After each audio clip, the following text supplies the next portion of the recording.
Margaret Chen had always believed that the simplest solutions often came from the most unexpected places.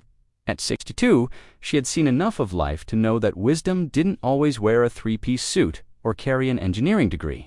It came wearing flour-dusted aprons and speaking in gentle, patient tones. She had been working as a nanny for the Hartwell family for 8 months now, caring for 7-year-old Emma while her father, David, ran his tech company downtown. The arrangement suited Margaret perfectly. After raising 3 children of her own and working various jobs over the years, she found deep satisfaction in the quiet rhythms of caring for one bright, curious little girl.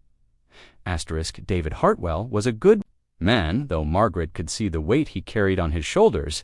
Ever since his wife Sarah had passed 2 years ago, he'd been trying to be everything to everyone's father, and somehow fill the void that Sarah had left behind. Margaret watched him leave each morning with his coffee barely touched, his mind already racing toward the problems waiting at his office.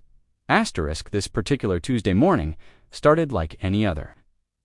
David was pacing the kitchen, his phone pressed to his ear, speaking in clipped, frustrated tones. No, that's not going to work either, he was saying. We've tried 17 different approaches. The system keeps crashing every time we implement the new security protocol. Margaret was at the stove, making Emma's favorite blueberry pancakes. The little girl sat at the breakfast table, carefully arranging her colored pencils while working on a drawing of what looked like a computer, though, in Emma's artistic interpretation. It had flowers growing out of it, and a smiling face. Dad. Sounds worried again, Emma said quietly, not looking up from her drawing. Margaret flipped a pancake with practiced ease. Sometimes grown-ups have puzzles at work that are harder to solve than the ones in your coloring book, sweetheart. David ended his call and slumped into his chair. I'm sorry, Em. Daddy's just having a tough day at the office. What kind of tough day? Emma asked, setting down her purple crayon. David looked at his daughter, and Margaret could see him weighing how much to explain. Well, we have this computer system that's supposed to keep all our information safe. But every time we try to make it work the way it should, it stops working completely. Like when my tablet freezes. Emma asked. Sort of, but much more complicated, David said, managing a small smile. We have 15 of our smartest engineers working on it, and we just can't figure it out.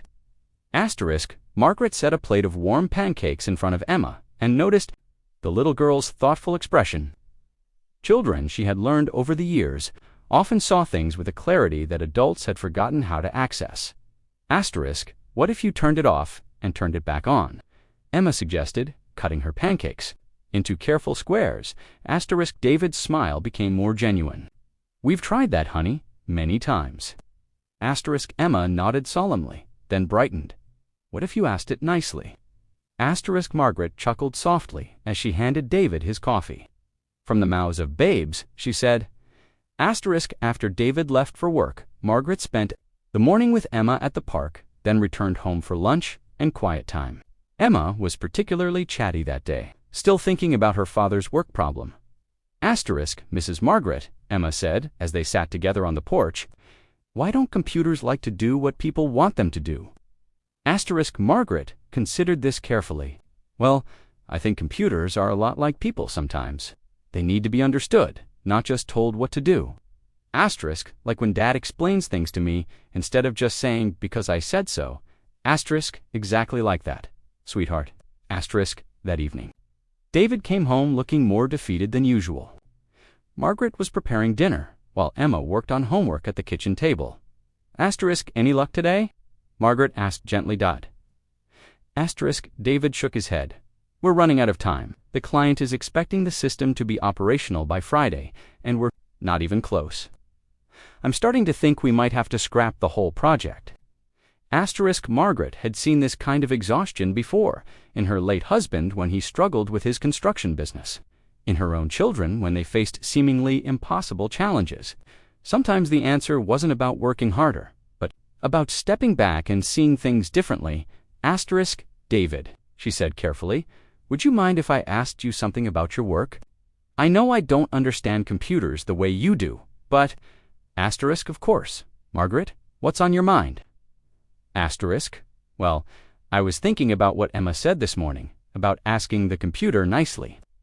I know it sounds silly, but in my experience, when something isn't working, it's often because we're approaching it the wrong way, not because the solution is too complicated.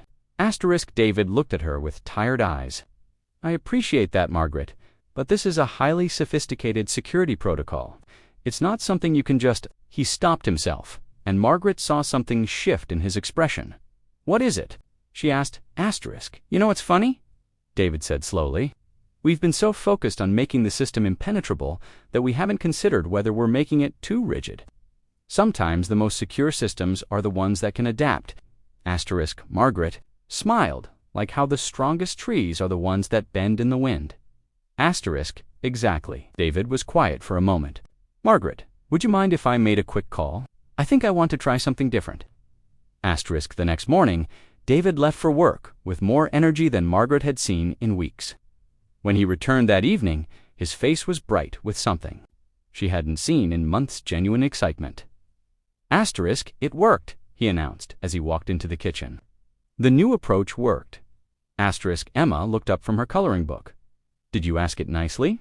Asterisk. David laughed, a real laugh that filled the kitchen with warmth. In a way, yes, we stopped trying to force it to work and started asking what it needed to work properly. Asterisk. Margaret felt a quiet satisfaction as she watched father and daughter share this moment. This was why she did what she did, not just to care for Emma, but to be part of a family's healing, to offer the wisdom that comes from decades of living and observing. Asterisk. Margaret. David said, turning to her. I owe you an apology. When you mentioned approaching things differently, I almost dismissed it because it seemed too simple. But you were right. Sometimes the most elegant solutions are the ones that seem obvious in hindsight. Asterisk. Oh, David, Margaret said, wiping her hands on her apron. You don't owe me anything. I just shared what I've learned from years of watching. Problems that seemed impossible become manageable once someone looked at them from a different angle. Asterisk. Over the following weeks, Margaret noticed changes in the Hartwell household. David seemed more present, more willing to pause and consider different perspectives. He started asking Emma more questions about her day, really listening to her answers. He began joining them for breakfast instead of rushing out the door. Asterisk. One evening, as Margaret was preparing to leave, David stopped her in the hallway. Asterisk. Double quotes. Margaret, I want you to know that what happened wasn't really about solving a computer problem. It was about remembering that wisdom comes from many places, and that the people closest to us often see things we miss. Asterisk. Margaret adjusted her purse strap and looked at this man who had become like family to her. David, in all my years I've learned that the most important solutions usually aren't technical ones, they're human ones. Sometimes we just need someone to remind us to step back and see what's really there. Asterisk. Sarah used to say something similar, David said quietly. She always said that I got so focused on the destination that I forgot to notice the journey. She sounds like a wise woman, Margaret said gently. She was, and so are you.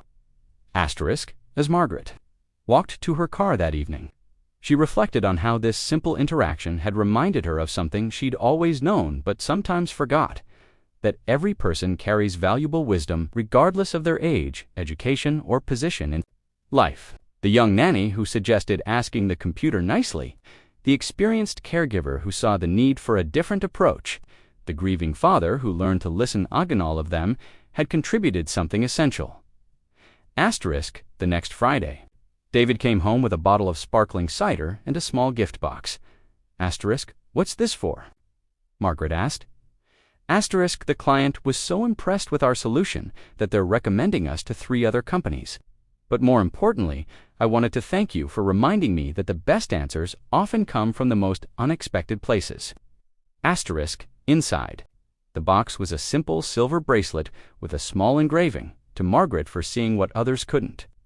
Asterisk. As the 3 of them sat together that evening, sharing stories and laughter, Margaret felt the deep contentment that comes from knowing you've made a difference not through grand gestures, but through the quiet wisdom of everyday kindness, patience, and the courage to suggest that sometimes the simplest approach is the right one. Asterisk. In the end, It wasn't about the 15 engineers who couldn't solve the problem, or even about the nanny who could. It was about a family that learned to listen to each other, to value wisdom wherever it came from, and to remember that the most profound solutions often emerge from the most ordinary moments of human connection.